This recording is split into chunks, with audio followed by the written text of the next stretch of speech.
Most people say the same thing about tiny homes. They're too small, they're too cramped, and I could never live like that. I would just go crazy in a small space. It is such a very common reaction. Today, I am sharing with you something I did with my partner who was very skeptical of tiny homes and smaller spaces. I've been kind of on the fence about the tiny home thing, but I actually challenged him to do a few things. I need you to spend a few nights in a tiny home, tour a few communities so you can see how they're set up and really what you're working with. And also check out some different model floor plans to get a sense of the space and just the amount of things you can do in a small footprint. That is just what he did. I took him to his very first tiny home in Rising Fawn, Georgia, which I did a video on and I'll link in the description and right here in the corner.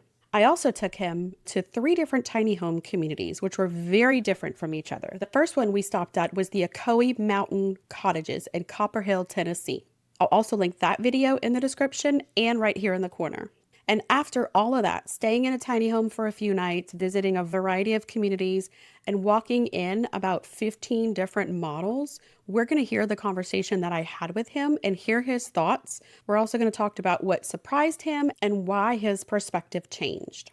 Now, I also did a written article to complement this topic that I'll link in the description, and I'll put a QR code on the screen that you can scan with your smartphone and check out afterwards. If you're new here, my name is Erin. I am a real estate agent here promoting smaller living spaces like tiny homes.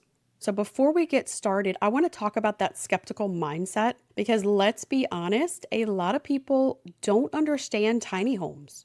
In fact, most of the people that I talk to worry about things like storage, privacy, and really just feeling closed in. How on earth could just a few hundred square feet really function for anybody? They really just assume that tiny means uncomfortable or just impractical. And that couldn't be further from the truth.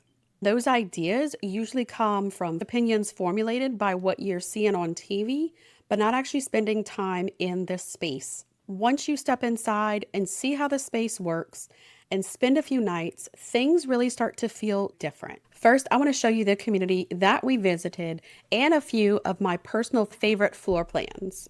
So sit back and enjoy the tour.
So you just saw the community and a few of the floor plans that we looked at. And so I want to let you hear what my partner's thoughts were and how his skepticism changed.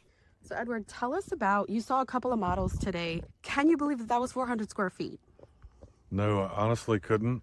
And I've been kind of on the fence about the tiny home thing, but after seeing some new models and the things that they can do, it's really feels like home in there. And I would definitely have to have a huge porch, and that's definitely an option. It's a really good option and easy option they can provide.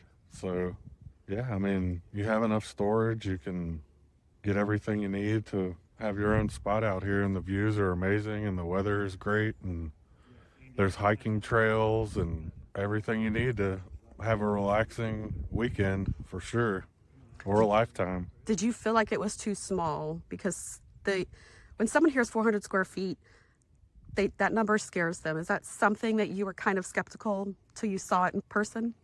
Yes, I was skeptical, but I'm, open to it, and it really seemed pretty cozy and plenty of room to kick your feet up and watch a game or a fishing show or whatever it is that you watch. But yeah, there's plenty of kitchen space to make a huge pot of gumbo and make a big old meal. So that's pretty good for me. So are you a believer in tiny homes? Are you sold on them? Oh yeah, tiny homes are definitely a good option for a lot of people, I would say. Yeah. This is why I love having people experience tiny homes in person. Their skepticism usually disappears once you actually get a feel for the space and see how it's used. It is not about the square footage. It is about how the space is going to work for you, your needs, and what's truly important to how you live. If you've ever thought tiny homes weren't for you but are still curious about them, this may be a sign that you need to go out, experience one for yourself, spend a few nights in it. If you're thinking of communities, visit a few communities in person. If you don't have that capability, I am doing an entire series on tiny home communities across the US. And so you could get a sneak peek at some that you may want to research further online. I do hope you enjoyed this video and that you learned something. If you have any questions or comments, please leave those for me. If you need more tiny home resources, please visit the website rearon.com. And I appreciate you for watching. I'll see you in the next video.